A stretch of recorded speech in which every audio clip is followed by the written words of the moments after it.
따라하시죠. 당신은 누구에게 기도하십니까? 오늘은 주기도문에 대한 말씀을 상고하겠습니다. 기도는 대상이 중요합니다. 여러분들은 주기도문을 언제 하지요?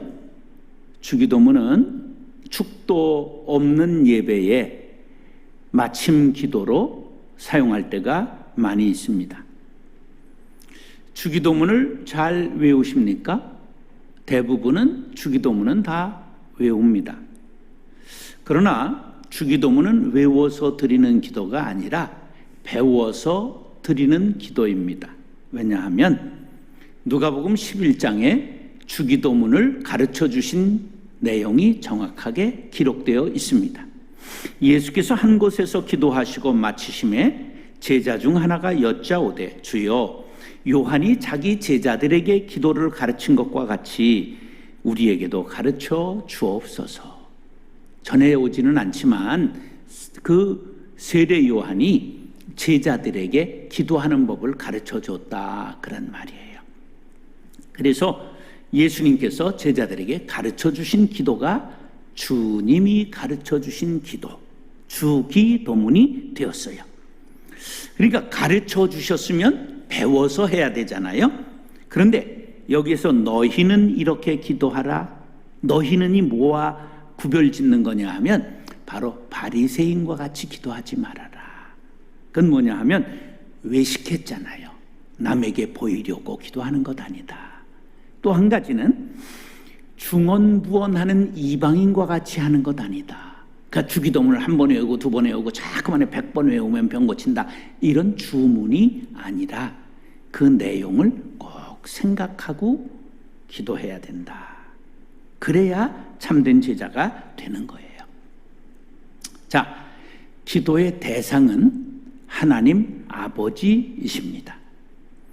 편지를 쓸 때 발신자 내가 써요. 그럼 뭐가 있어야 돼? 수신자, 받는 분이 있어야 되잖아요. 기도하잖아요. 그럼 받는 분이 있다 그런 말이에요. 이 대상이 분명해야 돼요. 그렇지 않으면 발신은 했는데 수신자가 없으면 어떻게 돼요? 돌아와요. 소용이 없다 그런 얘기예요. 초신자들에게 기도를 가르치기 위해서 기도의 5형식이 있습니다. 한번 손을 모아보세요. 엄지손가락으로 하나님 아버지, 대상이 필요하단 말이에요. 두 번째로 검지로 감사와 찬양. 기도할 때 하나님 아버지 한 다음에 뭐 해야 된다고요? 감사하고 찬양하는 걸 많이 해야 돼요. 왜? 아버지한테 용돈을 받기 위해서는 아버지 마음을 기쁘게 해야 되잖아. 알랑방굴 껴야 되잖아. 그 다음에 세 번째, 허물이 있는 것을 어떻게 해야 돼요? 회개해야 돼요. 막 죄는 잔뜩 지어놓고 아버지 주세요 이러면 주시겠어요? 안 되잖아요. 네 번째는 뭐예요? 회개했으니까 그 다음에는 간구. 그때 주세요 그러는 거예요. 그 다음에 마지막으로 In the name of Jesus Christ, 예수님의 이름으로 기도하는 것. 이게 끝맺음이에요. 이 5형식을 꼭 기도하세요. 눈 감고 한번 하겠습니다. 하나님 아버지, 감사하고 찬양을 드립니다. 근데 그 감사와 찬양의 조건을 많이 꼽아야 돼요. 10가지씩 막 해야 돼. 그래 하나님이 기분 좋으시잖아. 그 다음에 나의 잘못 회개하고, 그 다음에 나의 소원을, 아래는 간구를 드리고 끝을 맺는다. 이렇게 기도의 5형식을 갖춰서 하는 것이 좋다. 기도는 드리는 사람과 받으시는 분이 만나야 되는 거예요. 대상 없는 기도는 헛소리요 푸념입니다. 인간은 한계적 존재이기 때문에, 제한적인 존재이기 때문에, 유한하기 때문에 반드시 기도가 필요하죠. 누구나 기도해요. 자기가 믿는 신에게, 불신자 또 무신론자들은 알지 못하는 초월자에게 기도합니다. 인간을 기도하는 동물이라 그렇게 말해보고 싶어요. 기도하지 않는 사람은 없다. C.S. 루이스라는 유명한 분이 이런 말했어요. 하나님은 인간 안에 두 가지 가능성, 즉 동물적인 차원으로 전락할 가능성과 하나님의 차원으로 솟아오를 가능성을 두셨다. 어떤 사람이? 기도하는 사람이 하나님의 거룩하신 차원으로 올라갈 수 있는 거예요. 유일하게 인간만 하나님의 형상을 따라 지으셨어요. 하나님의 이미지가 우리 안에 있다, 그런 뜻이에요. 근데 타락했잖아요. 그게 깨어졌어요. 근데 회복이 어떻게 됩니까? 바로 동물적 차원으로 떨어졌던 우리들이 바로 예수 그리스도 안에서 회복되는 거예요. 예수 믿으면 죄사함 받고 하나님의 형상이 회복되어 영적인 사람, 신령한 사람이 되는 거죠. 기도를 끝맺을 때는 반드시 누구의 이름으로 해야 된다고요? 정성진의 이름? 이건 제때 떨어집니다. 소용없어요. 내 이름 소용없어요. 누구의 이름? 예수님의 이름. 왜냐하면 하나님께서 우리들에게 구원자로 보내주신 분이 예수님이기 때문에, 그래야 하나님과 사귐이 이루어질 수 있습니다. 하나님의 형상을 회복하고 인간다운 인간, 본래의 하나님의 의도대로 돌아가는 인간이 되기 위해서는 기도해야 합니다. 그래서 그 기도를 예수님이 가르쳐 주시고 몸소 기도하셨지요. 예수님의 공생애는 기도로 시작하시고 기도로 마치셨어요. 그래서 예수님의 생애를 한마디로 표현해라, 도시도종이라고 말씀드릴 수 있어요. 기도도자입니다. 기도로 시작하시고 기도로 마치셨다. 십자가에서 기도로 마치셨잖아요. 자, 예수님이 가르쳐 주신 기도가 주기도문에 농축되어 있어요. 그래서 기계적으로 암송하는 것이 아니라 뜻과 의미를 알고 드려야 되죠. 그리고 살아가야 돼요. 그럴 때 예수님을 닮아가고 신의 성품에 참여하게 되는 것입니다. 사랑하는 형제자매 여러분, 우리 모두가 주기도문을 잘 뜻을 알고 기도함으로 예수님 닮아가게 되기를 축원합니다. 따라하시죠. 하늘에 계신 분께 기도해야 합니다. 9절입니다. 시작. 그러므로 너희는 이렇게 기도하라. 하늘에 계신 우리 아버지여, 이름이 거룩히 여김을 받으시오며. 어디에 계신 분께 기도해야 된다고요? 하늘에 계신 분께.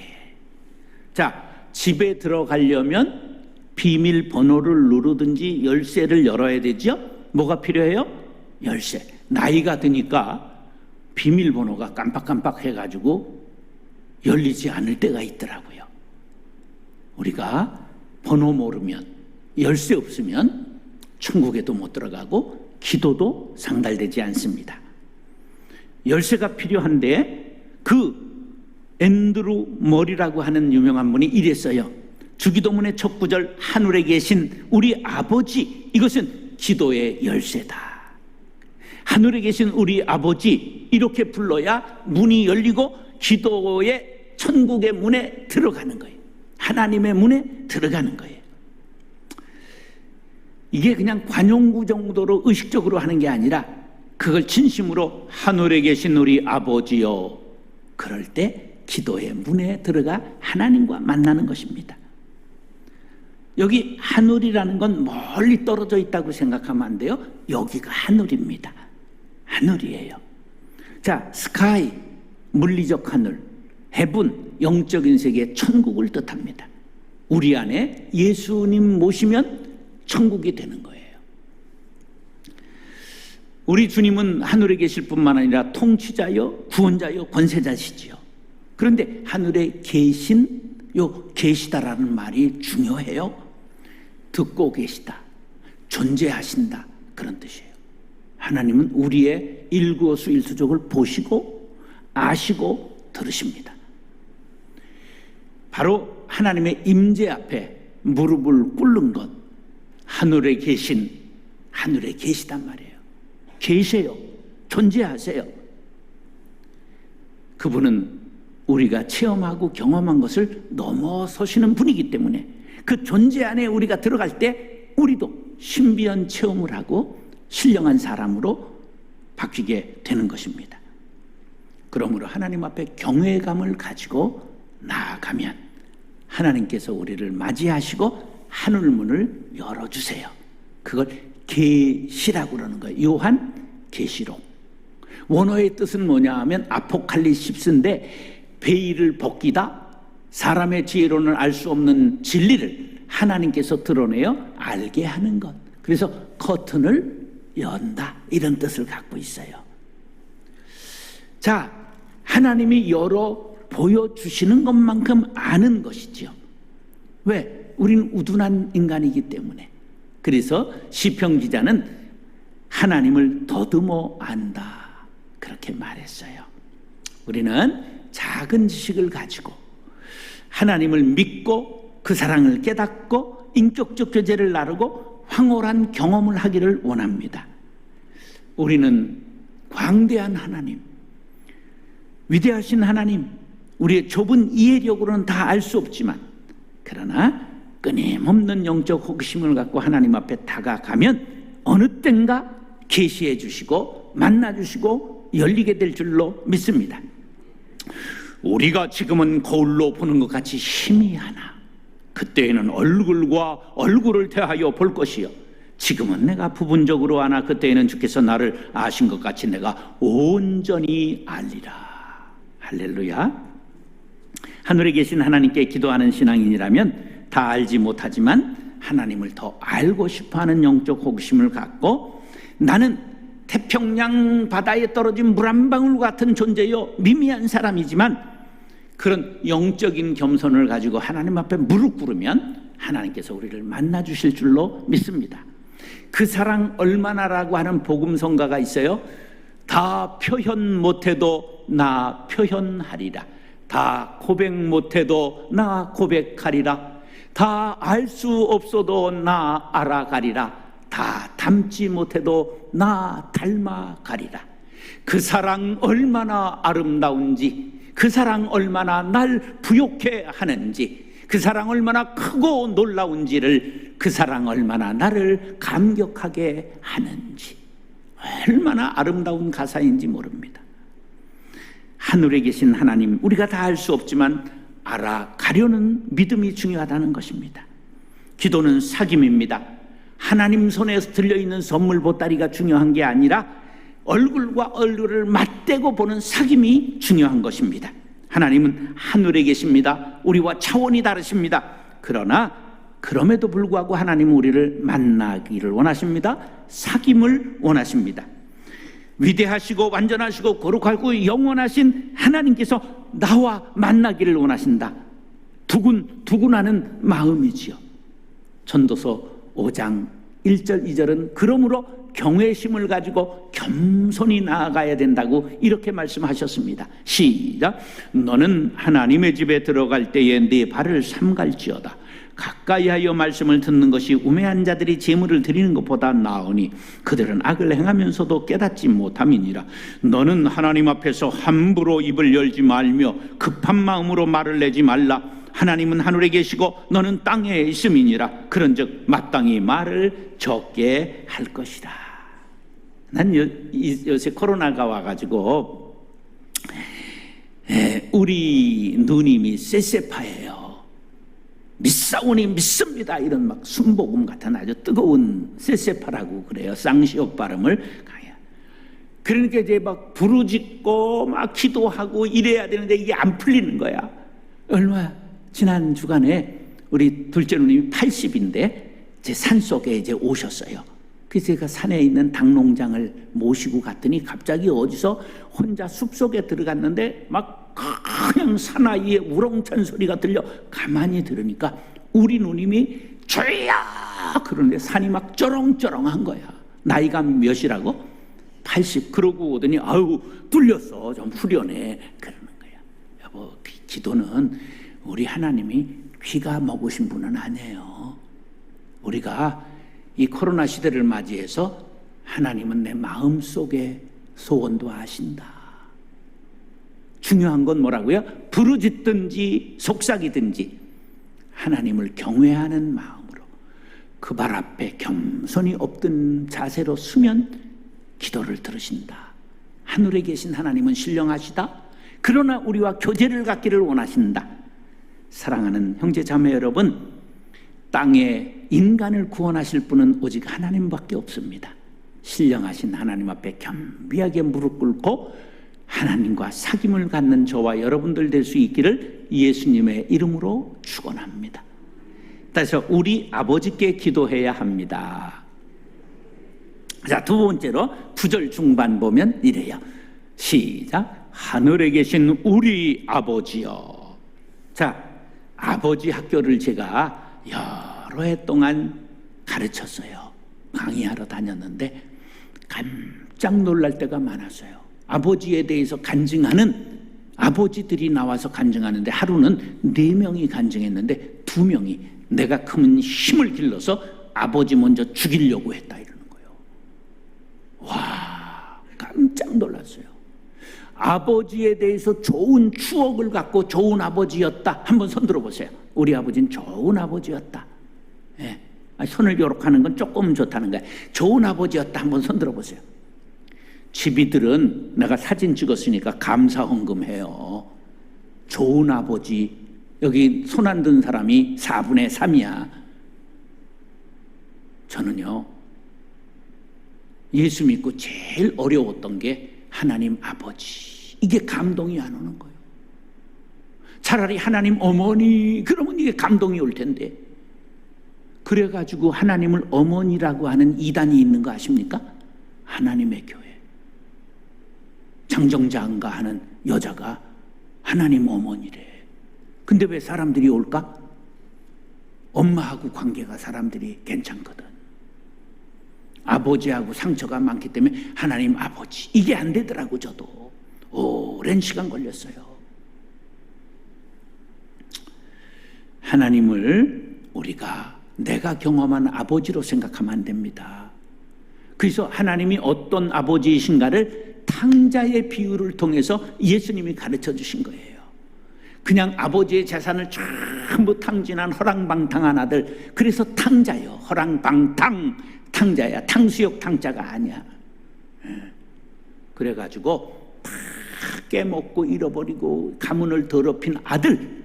그런데도 마을 어귀에 그냥 거렁뱅이가 돼서 돌아오는데 가서 껴안고 뽀뽀하고 그냥 전부 옷을 갈아입히고 살진 소를 송아지를 잡아서 잔치를 벌이는 그 아버지. 반지를 끼워주고 그건 뭐예요? 회복시켰다 그런 거예요. 아들의 지위를 회복시켰다. 이게 바로 하늘 아버지의 모습입니다. 우리는 보통 하나님 그러면 막 엄격하고 징계하시고 무서운 분으로 생각하는데 아니라는 거예요.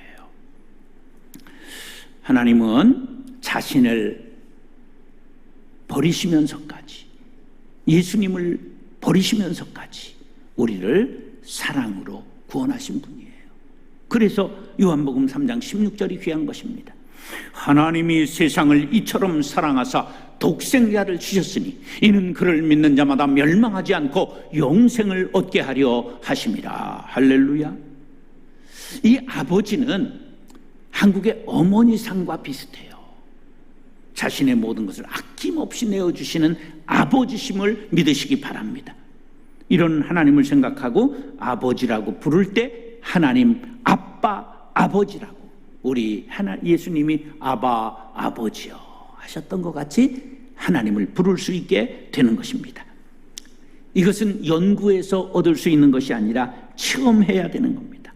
우리가 믿음을 가지고 하나님을 아바 아버지로 부를 때 성령께서 우리의 마음에 감동 주실 줄로 믿습니다. 주기도문은 바로 하나님과의 새로운 관계에 대한 초청입니다. 아버지라 부를 때 하나님을 새롭게 만나게 된다고, 나를 지으신 주님이라는 복음성과 가사가 이렇게 은혜롭게 표현했습니다. 나를 지으신 주님 내 안에 계셔. 처음부터 내 삶은 그의 손에 있었죠. 내 이름 아시죠? 내 모든 생각도, 내 흐르는 눈물 그가 닦아주셨죠. 그는 내 아버지, 난 그의 소유. 내가 어딜 가든지 날 떠나지 않죠. 내 이름 아시죠? 내 모든 생각도 아바라 부를 때 그가 들으시죠. 모든 기도는 관계로부터 시작됩니다. 하나님을 아버지로 부를 수 있는 믿음 갖게 되시기를 축원합니다. 남의 아버지께 요구할 수는 없잖아요. 나의 아버지, 나의 아빠에게 요구할 수 있는 것이지요. 그 중요한 것은 우리 아버지라고 왜 했을까? 나의 아버지라고 안 그러고. 이것은 개인적이고 이기적인 기도보다는 공동체적인 기도를 기뻐 받으신다는 거예요. 그래서 우리는 우리 아버지라고 부릅니다. 나의 아버지이신 동시에, 큰아들의 아버지인 동시에 작은 아들의 아버지, 우리 응암 공동체의 아버지, 우리 아버지를 부르시기 바랍니다. 이게 성숙한 기도, 유익한 기도입니다. 하나님을 아바, 아버지라 부를 때 우리의 육신의 아버지에 대한 상처도 사라지게 될 것이고, 우리는 연약한 인간이지만 구원에 이르게 될 줄로 믿습니다. 이 깨달음이 상처에 대한 화해와 치유가 일어나게 될 것입니다. 우리가 하늘에 계신 하나님을 아빠, 아버지라고 부를 때 하늘 문이 열리시고 우리 하나님께서 우리를 붙잡아 주시고 안아 주실 줄로 믿습니다. 로마서 8장 14절로 15절 시작. 무릇 하나님의 영으로 인도함을 받는 사람은 곧 하나님의 아들이라. 너희는 다시 무서워하는 종의 영을 받지 아니하고 양자의 영을 받았으므로 우리가 아빠, 아버지라고 부르짖느니라. 양자를 우습게 생각하면 안 돼요. 양자는요, 모든 재산을 전부 법적으로 상속할 수 있는 권한을 갖는 거예요. 아버지께 다 내게 되는 거예요. 그래서 우린 종의 영은 무서워하는 게 불을 떨고 매맞고, 그러나 우리는 양자의 영, 이게 친자식이 되는 것이죠. 사랑하는 형제 자매 여러분, 하나님을 아바, 아버지라 부르며 주님의 임재를 날마다 체험하고 기도에 응답받는 자녀들이 될 수 있기를 예수님의 이름으로 축원합니다. 따라하시죠. 영원하신 분께 기도해야 합니다. 세상에 많은 사람들이 기도합니다. 그런데 생명 없는 것들에게 기도하지요. 로마에 갔더니 판테온 신전이 있더라고. 뭐냐면 만신전이에요. 모든 신을 위하여 드리는 신전이에요. 그런데 홍콩에 갔더니 바닷가에 만신전이 있어서 만 가지 신 앞에 향을 하루 종일 피우며 그렇게 제사하는 데가 있더라고. 그럼 우리는 안 그랬을까요? 산신령, 지신령, 막 바다의 신령, 강의 신령. 제주도에는 100년 전만 해도 이기쁨 선교사가 갔을 때 뱀을 신으로 섬겼다는 거 아십니까? 심지어 사람을 신으로 섬기죠. 이게 어리석은 인간의 모습을 이사야 44장 9절로 20절에 잘 들으세요. 제가 정광석화 같이 읽지만 강조하는 것을 여러분들이 잘 들으시기 바랍니다. 우상을 만드는 자는 다 허망하도다. 그들이 원하는 것들은 무익한 것이오늘 그들 것들의 증인들은 보지도 못하며 알지도 못하니 그러므로 수치를 당하리라. 신상을 만들며 무익한 우상을 부어 만든 자가 누구냐? 보라, 그와 같은 무리들이 다 수치를 당할 것이라. 그 대장장이들은 사람일 뿐이라. 그들이 다 모여서서 두려워하며 함께 수치를 당할 것이라. 철공은 철로 연장을 만들고 숯불로 일하며 망치를 가지고 그들을 만들며 그의 힘센 팔로 그 일을 하나. 배가 고프면 기운이 없고 물을 마시지 않으면 피로하니라. 목공은 줄을 늘여 재를 재고 붓으로 긋고 대패로 밀고 곡선자로 그어 사람의 아름다움을 따라 사람의 모양을 만들어 집에 두게 하며 그는 자기를 위하여 백향목을 베며 디르사 나무와 상수리 나무를 취하며 숲의 나무들 가운데서 자기를 위하여 한 나무를 정하며 나무를 심고 비를 맞고 자라게도 하느니라. 이 나무는 사람이 땔감을 삼는 것이거늘 그가 그것을 가지고 자기 몸을 덮게도 하고 불을 피워 떡을 굽기도 하고 신상을 만들어 경배하며 우상을 만들고 그 앞에 엎드리기도 하는구나. 그 중에 절반은 불에 사르고 그 절반은 고기를 구워 먹고 배불리며 또 몸을 덮게 하여 이르기를 아하 따뜻하다 내가 불을 보았구나 하면서 그 나머지로 신상 곧 자기의 우상을 만들고 그 앞에 엎드려 경배하며 그 색에 기도하여 이르기를 너는 나의 신이니 나를 구원하라 하는도다. 그들이 알지도 못하고 깨닫지도 못하면 그들의 눈이 가려서 보지 못하며 그들의 마음이 어두워져서 깨닫지 못함이니라. 마음에 생각도 없고 지식도 없고 청명도 없으므로 내가 그것의 절반을 불사르고 또한 그 숲 뿌리에서 떡도 굽고 고기도 구워 먹었거늘 내가 어찌 그 나머지로 가증한 물건을 만들겠으며 내가 어찌 그 나무 토막 앞에 굴복하리요 말하지 아니하니 그는 죄를 먹고 허탄한 마음에 미혹되어 자기의 영혼을 구원하지 못하며 나의 오른손에 거짓 것이 있지 아니하냐 하지도 못하느니라. 인간의 어리석음을 적나라하게 보여주고 있습니다.